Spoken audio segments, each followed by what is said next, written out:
Okay. In our yesterday's lecture or previous lecture, we have seen the electrophilic aromatic substitution reaction. There are many types. The very first is nitration and sulfonation. These two reactions we are studied at our classroom. But today we will repeat this reaction sequence as nitration and sulfonation, and today we will complete the halogenation, after that the Friedel-Crafts alkylation reaction.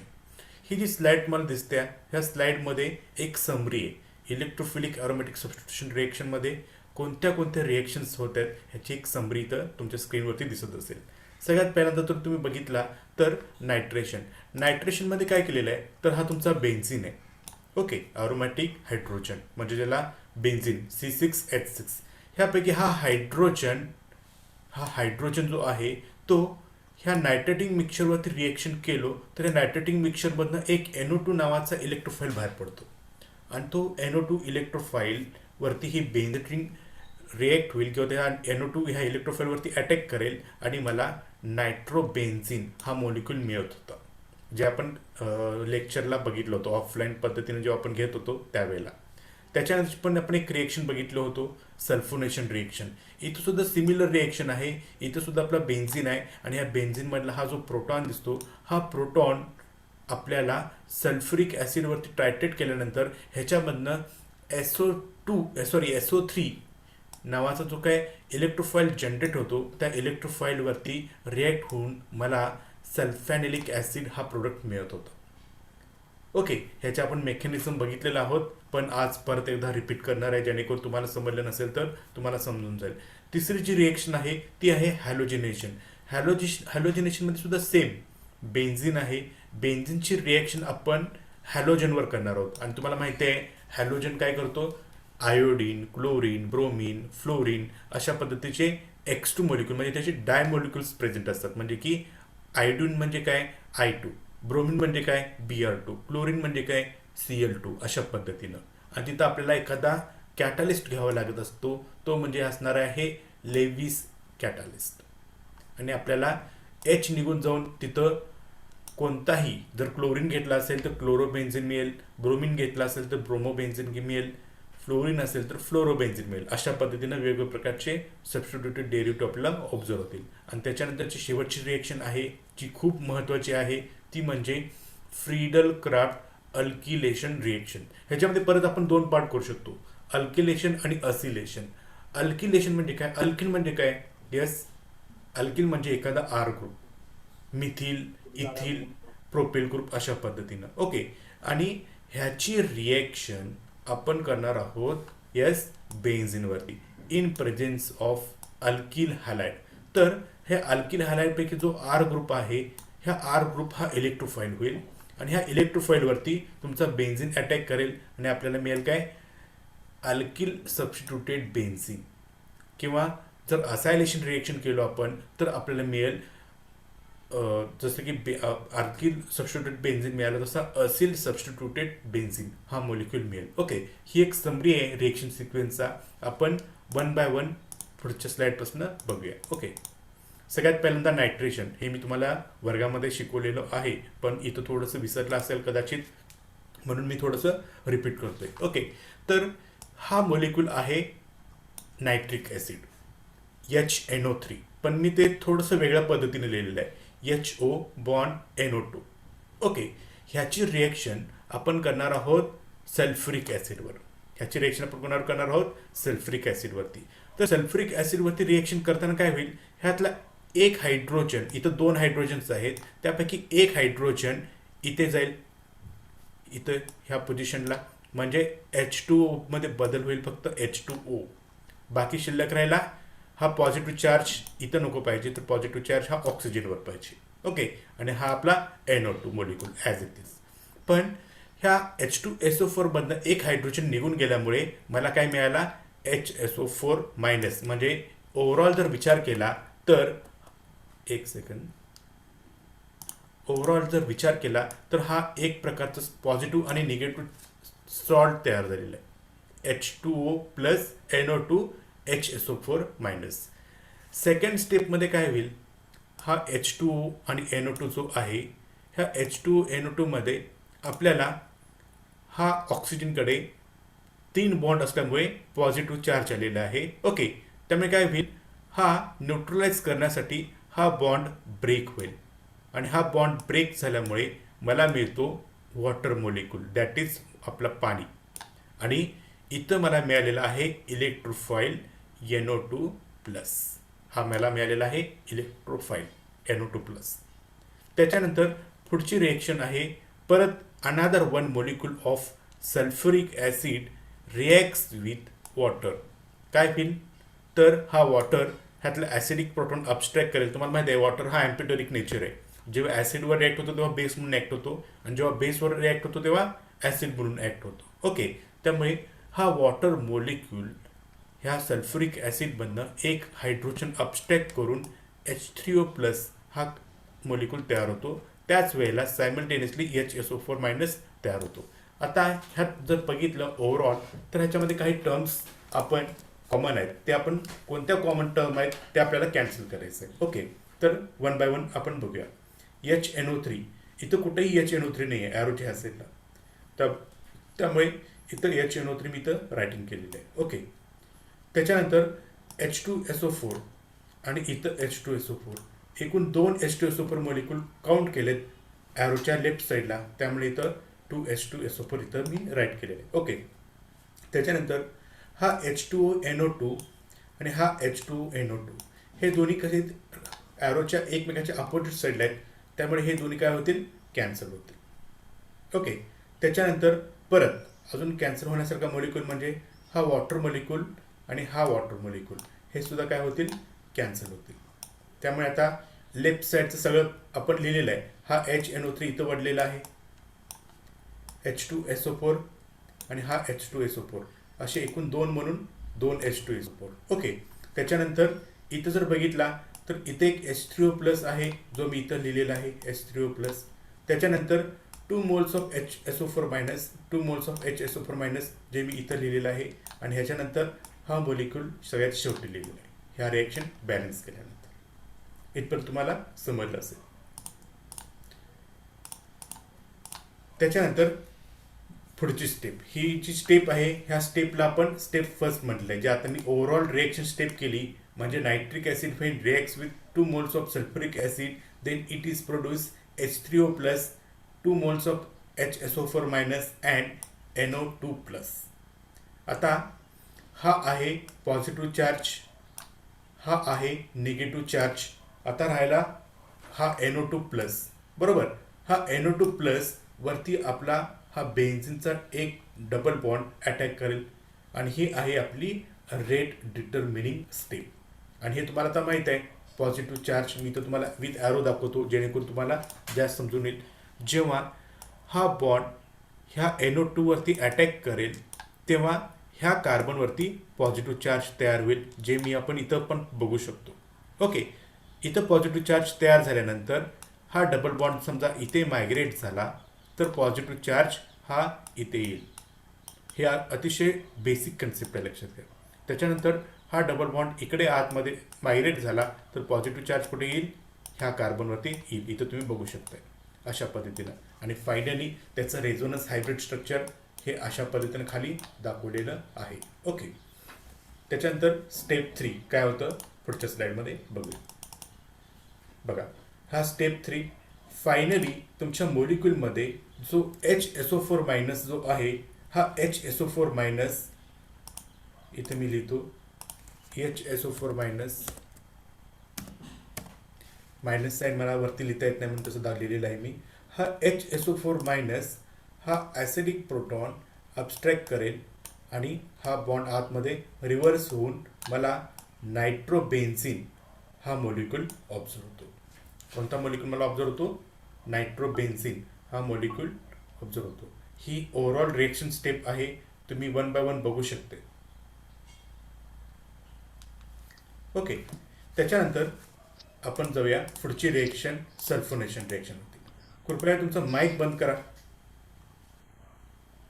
सगळ्यांचा.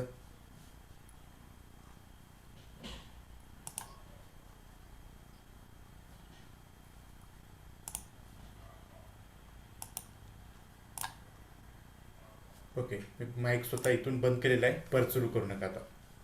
तर पुढची reaction आहे sulphonation reaction. ही अतिशय सोपी reaction आहे sulphonation reaction. Okay, आता तुम्ही बघू शकता सल्फोनेशन रिएक्शन म्हणजे सगळ्यात पहिल्यांदा आपण घेतोय excess amount of sulphuric acid H2SO4. जेव्हा आपण ह्याला हीट करतोय किंवा हीट नाही केलं तरी पण आवश्यकता नाही आहे, तरी पण ह्याला जेव्हा आपण एखादा रिॲक्शन कोणताही कोलिजन करू शकतो, आपण टेम्परेचर देऊ शकतो. तर टेम्परेचर दिलं किंवा कोलिजन केलं तर ह्या सल्फ्युरिक ॲसिडमधून H3O+ हा मोलिक्यूल आणि HSO4- हा निगेटिव्ह मोलिक्यूल बाहेर पडतो. त्याच वेळेला एक न्यूट्रल SO3 हा एक न्यूट्रल मोलिक्यूल बाहेर पडतो. बघा, हा पॉझिटिव्ह चार्ज आहे.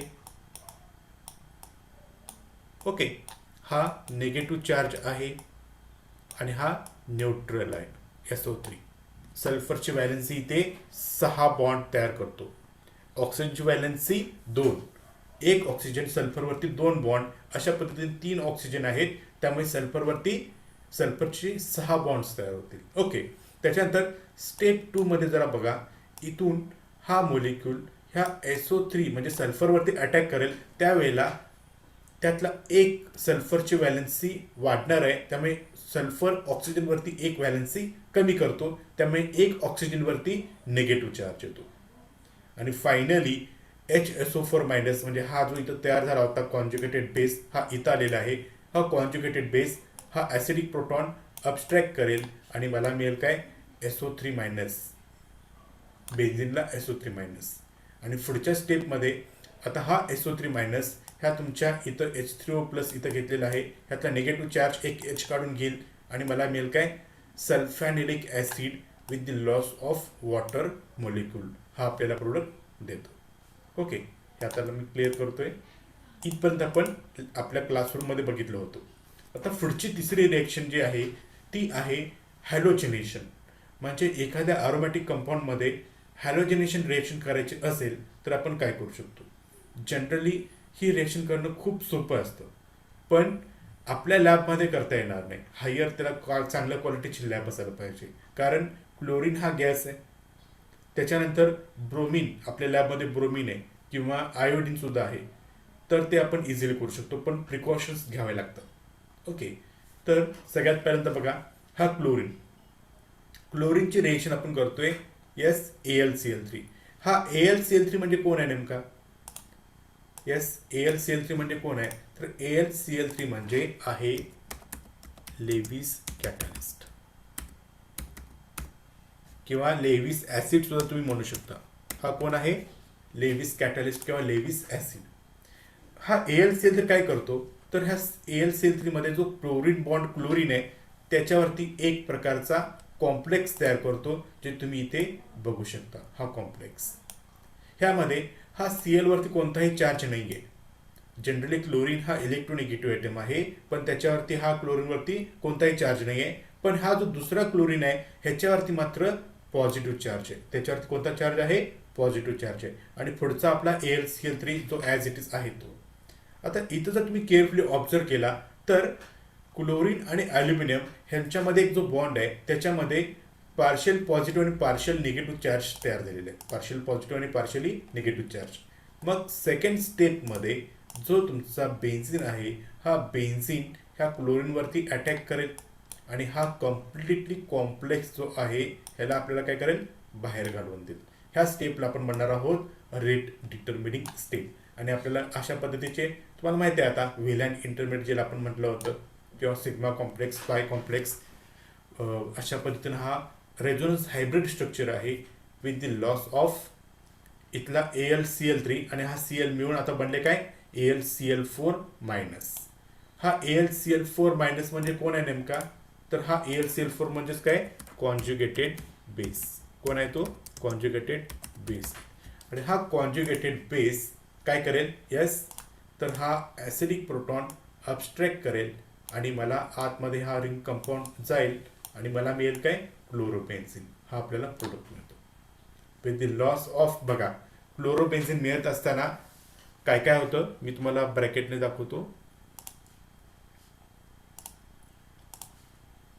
हा हायड्रोजन आणि ह्या 4 क्लोरीनपैकी एक क्लोरीन असा मिळून मला HCl मिळेल आणि शिल्लक काय राहील AlCl3 जो तुमचा कॅटॅलिस्ट आहे तो परत काय होईल रिजनरेट होईल at the last step of the reaction.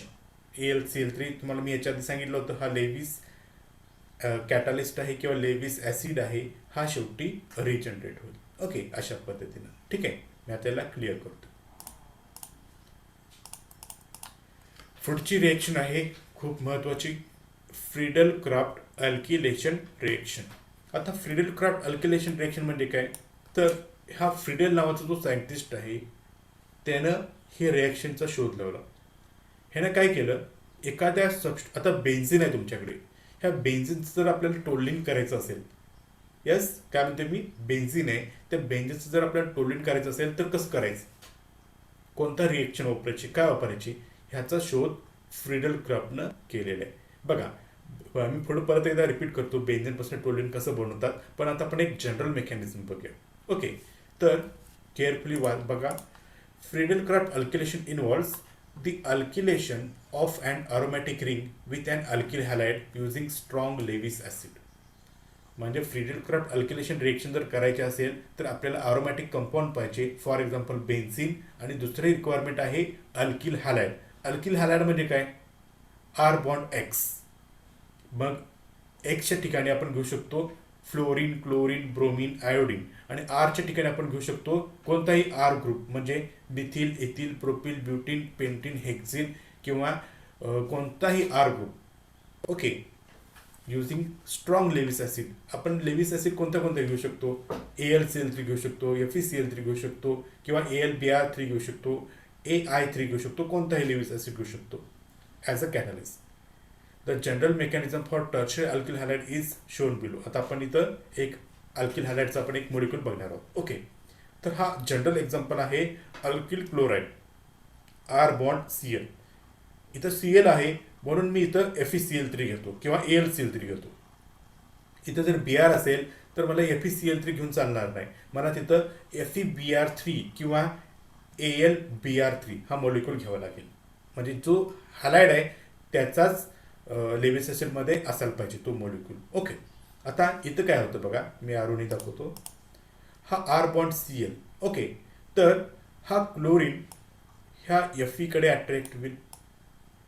Feकडे attract झाल्यामुळे इथलं R आणि Cl मधला बॉन्ड ब्रेक झाल्यामुळे मला R प्लस ह्या R प्लसला आपण म्हणणार आहोत यस इलेक्ट्रोफाईल. ह्या आरला काय म्हणणार आहोत आपण इलेक्ट्रोफाईल. ओके त्याच्यानंतर इथं शिल्लक काय राहिला आता FeCl4 मायनस. या FeCl4 मायनसला आपण म्हणणार आहोत कॉन्ज्युगेटेड बेस. ह्याला आपण काय म्हणणार आहोत कॉन्ज्युगेटेड बेस. एकदा का हा इलेक्ट्रोफाईल तयार झाला R प्लस तर त्याच्यावरती हा बेन्झिन लगेच अटॅक करेल. बेन्झिन अटॅक केल्यानंतर तुम्हाला माहिती आहे आता काय होईल हा R आणि हा H त्यापैकी हा जो कॉन्ज्युगेटेड बेस आहे हा कॉन्ज्युगेटेड बेस मधून हा क्लोरीन हा हायड्रोजनला अबस्ट्रॅक्ट करेल आणि आपल्याला मिळेल काय R substituted benzene molecule with the loss of HCl and catalyst is regenerated that is FeCl3 is regenerated. Okay अशा पद्धतीचा हा फ्रीडल क्राफ्ट रिएक्शन आहे. त्याच्यानंतर पुढे जाऊया. दिस इज द डिटेल मेकॅनिझम. इथं आपण मेकॅनिझम बघू शकतो. R बॉन्ड Cl AlCl3 जेव्हा होईल तेव्हा ह्या दोघांच्या मध्ये एक प्रकारचा कॉम्प्लेक्स तयार होईल. हा कॉम्प्लेक्स ब्रेक होऊन मला हा इलेक्ट्रोफाईल मिळेल R प्लस. ह्या R प्लसवरती बेन्झिन अटॅक करेल आणि मला हा मॉलिक्यूल मिळेल पॉझिटिव्ह चार्ज. तुम्हाला माहिती आहे आता याचं रेझोनन्स हायब्रिड भरपूर इथं आपण मी तरी पण दाखवतो तुम्हाला समजण्यासाठी पण ते मला माऊसने इतकं चांगलं ड्रॉ करता येणार नाही. ओके इथं तुमचा H इथं तुमचा R. ओके हा पॉझिटिव्ह चार्ज हा डबल बॉन्ड इकडे शिफ्ट होईल त्यामुळे पॉझिटिव्ह चार्ज आता कुठे येईल ह्या कार्बनवरती येईल आणि आपल्याला असं इथं डबल बॉन्ड. ओके त्याच्यानंतर पुढचा आहे रेझोनन्स स्ट्रक्चर. हा डबल बॉन्ड इकडे शिफ्ट होईल तर पॉझिटिव्ह चार्ज कुठे येईल आता इथं हायड्रोजन इथं R तर पॉझिटिव्ह चार्ज ह्या कार्बनवरती येईल. ओके अशा पद्धतीनं आणि फायनली हा तुमचा यस लेविस कॉन्ज्युगेटेड बेस, हा कॉन्ज्युगेटेड बेस तुमचा ॲसिडिक प्रोटॉन अब्स्ट्रॅक्ट करेल आणि मला काय मिळेल, आर सबस्टिट्युएंट बेन्झिन. ओके, आता मी मगाशी म्हटल्याप्रमाणे मला टोलिन करायचं. मला काय तयार करायचं आहे, टोलिन.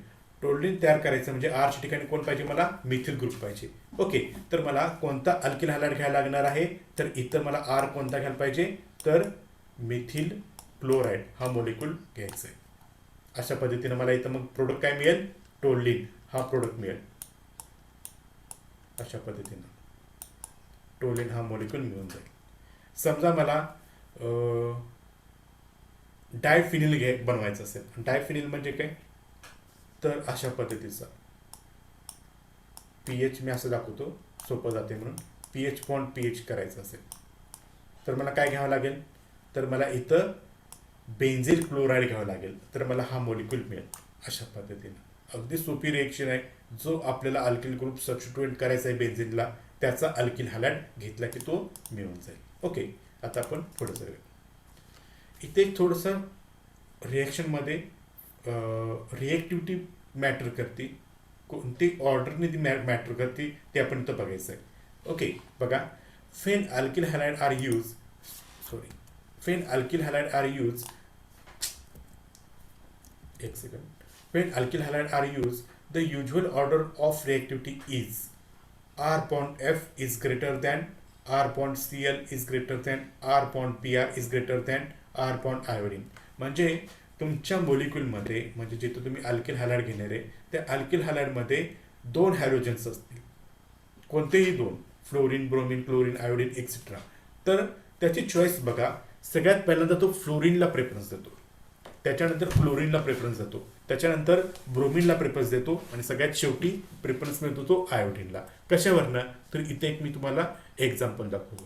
तर हा एक मोलिक्यूल आहे, हा मोलिक्यूल आहे, हा पण अल्किल हॅलाइड आहे, पण ह्याच्यामध्ये 2 अल्किल हॅलाइड्स आहेत. एक आहे फ्लोरीन आणि एक आहे क्लोरीन. ओके, पण इतर रिएक्शनमध्ये आपण BCl3 हा लेविस ॲसिड वापरलेला आहे.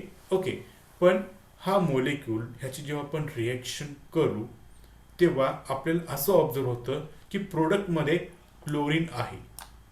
ह्याचा अर्थ यूज कोण झालेला आहे, यस, कोण यूज झालेला आहे, तर फ्लोरीन यूज झालेला आहे आणि क्लोरीन यूज झालेला नाही आहे. ह्याचा दुसरा अर्थ असा की तो प्रेफर कुणाला करतो, सगळ्यात पहिल्यांदा फ्लोरीनला, त्याच्यानंतर क्लोरीनला, त्याच्यानंतर ब्रोमीनला, त्याच्यानंतर आयोडीनला, ह्या सिक्वेन्सनं. म्हणजे हा फ्लोरीन जिथनं आहे तिथं तो फ्लोरीन निघून जातो HF म्हणून हायड्रोजन फ्लोराईड हा ॲसिड म्हणून, HCl म्हणून होत नाही. समजा इथं फ्लोरीनच्या ठिकाणी जर समजा आयोडीन असेल तर कोण निघून जाईल, तर मात्र इथं क्लोरीन निघून जाईल. हे तुम्ही रिएक्टिव्हिटी ऑर्डर बघितला तर लक्षात येईल. ओके, मी आता पुढे जातो.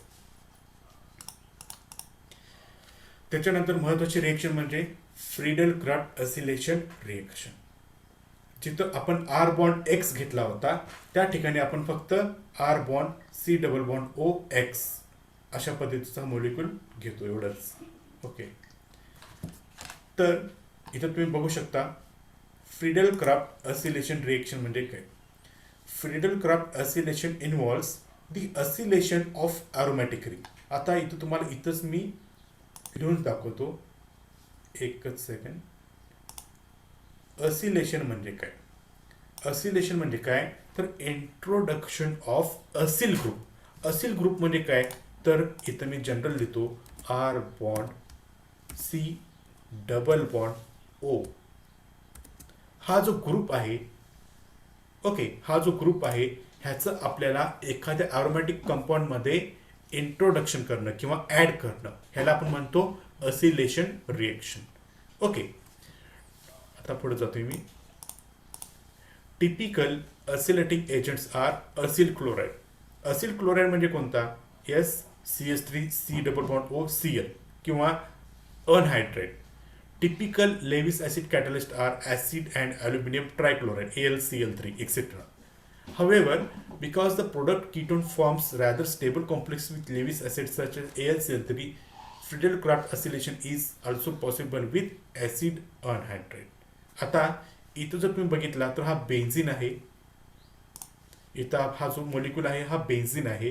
ह्या बेन्झिनचे रिएक्शन मी acyl chloride R bond C U double bond O C L किंवा अनहायड्राइड ह्याच्यावरती केलं in presence of AlCl3 in anhydrous condition, तर मिळणारा प्रोडक्ट मला काय आहे, कीटोन, कीटोनिक प्रोडक्ट आहे. मला बेन्झिनचं कन्व्हर्जन आपण कीटोनमध्ये करू शकतो. फॉर एक्झाम्पल मला ॲसिटोफिनोन तयार करायचं आहे. काय तयार करायचं आहे मला, ॲसिटोफिनोन. तर मला काय घ्यावं लागेल, तर मला घ्यावं लागेल आरच्या ठिकाणी CH3 CO आणि Cl मॉलिक्यूल.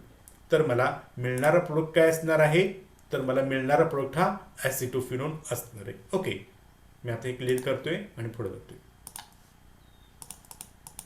इथं तुम्ही बघू शकता मेकॅनिझम. बघा, हा तुमचा acid chloride RC double bond OCl, हा आहे तुमचा लेविस ॲसिड. LA म्हणजे लेविस ॲसिड. तर ऑक्सिजनचे लोन पेअर ह्या कार्बनवरती ट्रिपल बॉन्ड तयार करेल आणि हा Cl ह्या तुमच्या लेविस ॲसिडकडे जाईल आणि मला बाय प्रोडक्ट इथनं बाहेर पडणार आहे AlCl4 मायनस, ज्याला आपण म्हणणार आहोत कॉन्ज्युगेटेड बेस. ज्याला आपण काय म्हणणार आहोत, कॉन्ज्युगेटेड बेस. हा जो तयार झालेला आहे RC ट्रिपल बॉन्ड O, ह्या ऑक्सिजन आहे इलेक्ट्रोनिगेटिव्ह, पण त्याच्यावरती चार्ज झालेला आहे पॉझिटिव्ह. त्यामुळे हा कार्बन जो आहे बेन्झिनचा, ह्या बेन्झिनपासून अटॅक होईल ह्या कार्बनवरती, कारण हा कार्बन हायली इलेक्ट्रोडेफिशियंट आहे त्यामुळे, किंवा हायली इलेक्ट्रोफाईल आहे म्हणून. त्याच्यानंतर ह्यातला एक बॉन्ड बॅलन्स होईल, म्हणजे ऑक्सिजनचा पॉझिटिव्ह चार्ज निघून जाईल आता, आणि मला काय मिळेल, R bond C double bond O, आणि इथं हायड्रोजन जो होता तो हायड्रोजन, पण दुसऱ्या पोझिशनला म्हणजे कार्बनच्या आर्थो पोझिशनला पॉझिटिव्ह चार्ज तयार होईल. आणि ह्याचे आता तुम्हाला माहित आहे 3 स्ट्रक्चर होईल. हा पॉझिटिव्ह चार्ज एकदा इथे येईल, परत इथे येईल, फायनल तिथे थांबेल, आणि याचं आपण रेझोनन्स हायब्रिड स्ट्रक्चर दाखवू शकतो. त्याच्यानंतर येतो हा तुमचा कॉन्ज्युगेटेड बेस. हा कॉन्ज्युगेटेड बेस मधनं क्लोरीन ॲल्युमिनियम बॉन्ड ब्रेक होऊन हा क्लोरीन Hला अबस्ट्रॅक्ट करेल आणि मला तयार काय करेल, हायड्रोक्लोरिक ॲसिड HCl. आणि शिल्लक राहिला AlCl3, हा तुमचा कॅटॅलिस्ट परत रिजनरेट झाला. हा कॅटॅलिस्ट परत काय झाला, रिजनरेट झाला, आणि मला मिळाला काय product, RC double bond O PH अशा पद्धतीचा मॉलिक्यूल. पण ऑक्सिजनवरती परत लोन पेअर्स आहेत, त्यामुळे रिॲक्शन ही परत कंटिन्युअस होती. आणि ही रिॲक्शन कुणावरती होती, तर परत लेविस ॲसिडवरती होती AlCl3, आणि परत मला लेविस ॲसिडवरती एक कॉम्प्लेक्स मिळेल. आता ह्या कॉम्प्लेक्सला जर रिमूव्ह करायचं असेल तर मला काय करायचं आहे, तर मी ह्या कॉम्प्लेक्सची रिएक्शन मी पाण्यावर करावी लागेल.